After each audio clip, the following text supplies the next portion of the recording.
एक आदमी है जो यहाँ पर इलेक्ट्रिक वाहन बेचना चाहता है, आप उसको आने नहीं दे रहे हैं। एलन मस्क टेस्ला की गाड़ियां यहाँ लाके बेचना चाहते हैं। मैंने उनका स्वागत है, मैंने कभी नहीं ऐसा कहा कि वो यहाँ मत आए, वो आए, पर उनका कहना है कि मैं चाइना में मैन्युफैक्चरिंग करूंगा और इंडिया में मार्केटिंग करूंगा।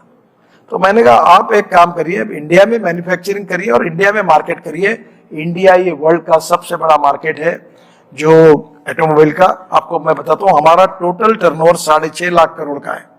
मैं इस विभाग का मंत्री हूं और मेरा विश्वास है कि करीब 5 साल के अंदर इंडिया का ऑटोमोबाइल इंडस्ट्री ये 15 लाख करोड़ की होगी। देश में सबसे ज्यादा राज्य सरकार और भारत सरकार को जीएसटी देने वाली ये इंडस्ट्री है। देश में कम से कम 4.5 करोड़ लोगों को रोजगार देने वाली ये इंडस्ट्री है और अगले 5 साल में 2 करोड़ एडिशनल देंगी। और आप कभी पोर्ट जाओगे तो हमारी गाड़ियां लाइन से खड़ी होती है एक्सपोर्ट होने के लिए, जहाज में जाती है।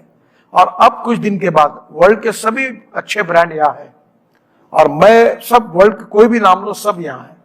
और आने वाले दिनों में चाहे ट्रक हो, चाहे बस हो, चाहे कार हो, चाहे 2 व्हीलर हो, आपको पता है हमारी बजाज, हीरो और टीवीएस, इनका 50% 2 व्हीलर का प्रोडक्शन एक्सपोर्ट होता है।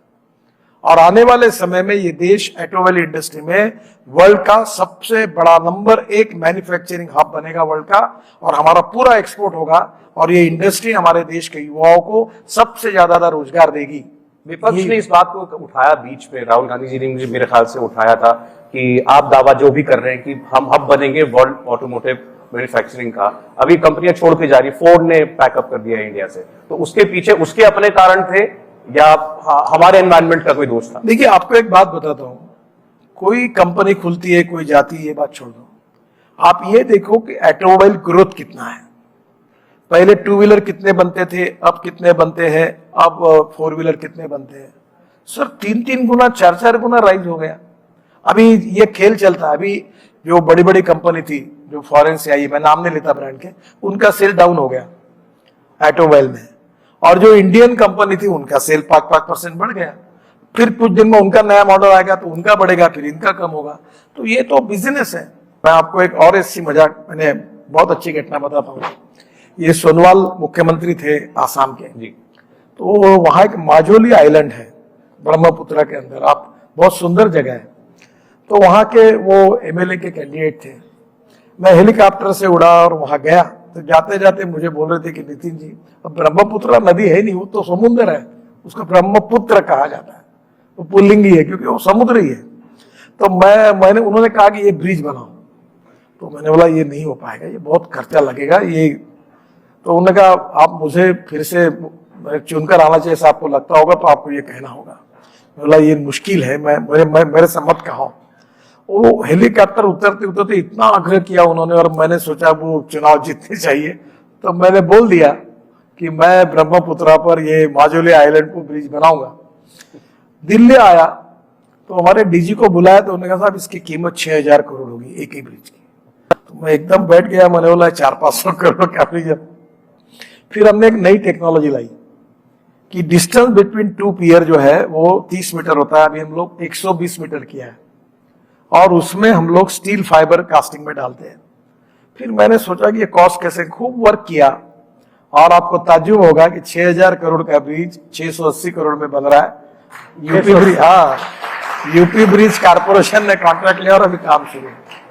अभी मैं आज ही आया हूं, मैं 1-2 दिन में ये जो स्टील है ना, इन्होंने बहुत भाव बढ़ा दिए, तो मैं ग्लास फाइबर स्टील को अब ओपन कर रहा हूं। ये स्टील की लेने की जरूरत नहीं, उससे 20% सस्ता ये ग्लास फाइबर स्टील आ जाएगा मार्केट में, ताकि हमारी रोड की कॉस्ट कम हो जाएगी, बिल्डिंग कंस्ट्रक्शन की कॉस्ट कम हो जाएगी। टेक्नोलॉजी जो होती है बहुत इंपॉर्टेंट है। सारे मंत्रालयों का कॉस्ट एस्टिमेट का काम आप ही को दे देना चाहिए। अच्छा, ये मैंने एक और चीज आपके बारे में सुनी, सच है क्या कि आप कोई नया हाईवे बनाते हैं, कोई नई सड़क बनाते हैं, तो उस पर गाड़ी में बैठकर कहते हैं मैं गर्म चाय पीऊंगा और चलाओ 120 पर, ऐसा है क्या? देखिए, मैं मुंबई पुणे एक्सप्रेस हाईवे जब मैंने बनाया था, तो एससीसी कंपनी जो थी उन्होंने एक पार्ट था, तो मैं अक्सर वो सायन करके एक जगह है मुंबई में, हाँ, इतना मैंने हिंदुस्तान का सबसे ट्रैफिक जाम वाली जगह सायन ब्रिज, तो वहां मैं ब्रिज बना रहा था। मैं रात को 2-2 बजे जाता था 2 बजे इसलिए जाता था कि 2 बजे के पहले वहां खड़ा होना ही मुश्किल है, इतनी गाड़ियां रहती थी।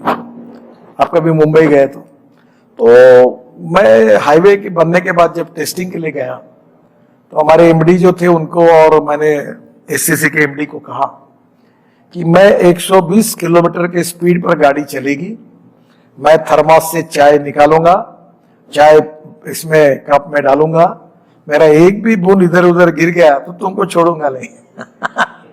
और आपको ताज्जुब होगा कि 120 किलोमीटर के स्पीड पर मैंने चाय पिया, कहीं नहीं, इतना ग्रेडियंट ठीक था। अभी आप वो छोड़ दे, अभी आप यहीं से आपका गुड़गांव से सोना करके गांव है, वहां से हमारा दिल्ली मुंबई हाईवे, मैं इस हाईवे पर अभी गया था और मैं 140 किलोमीटर के स्पीड पर मैंने फिर ये टेस्ट की, कुछ नहीं, इतना हाईवे सुंदर बना हुआ है।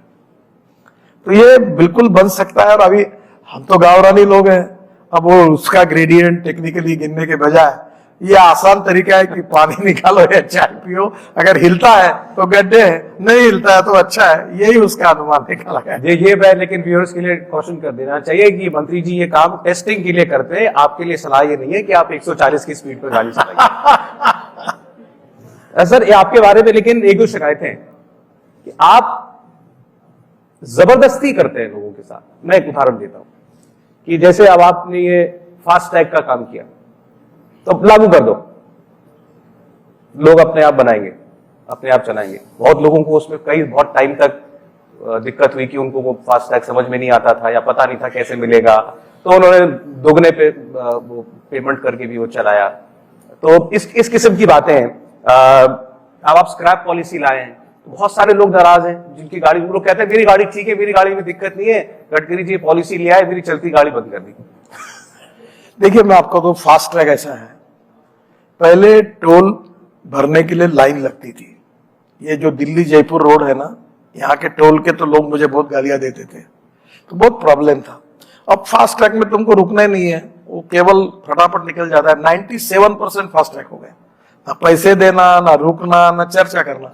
अब मैं इससे भी नई टेक्नोलॉजी ला रहा हूँ, अभी कुछ और बाकी है। हाँ, वो ऐसी ला रहा हूँ कि सैटेलाइट से तुम्हारे गाड़ी के नंबर प्लेट से वो कैमरा जहां से एंट्री करोगे वहां से निकाल लेगा फोटो, और जहां से बाहर निकलोगे वहां फोटो निकाल लेगा। उतना हिसाब से पैसा आपके बैंक अकाउंट से निकल जाएगा, ना कोई रोकेगा, ना कोई बोलेगा, ना कुछ नहीं।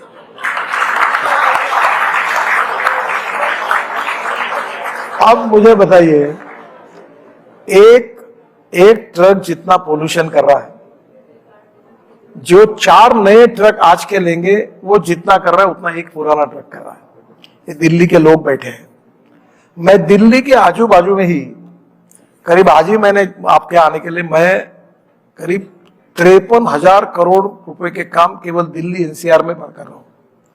इतना पोल्यूशन है, इतना ट्रैफिक जाम है। ये धौला कुआं, मैं आता था नागपुर से प्लेन में, हर बार पौन घंटा यार रुकता था, वो खबर छप गई थी। हाँ, तो अब मुझे बताइए कि दिल्ली के पोल्यूशन से कितनी समस्या है।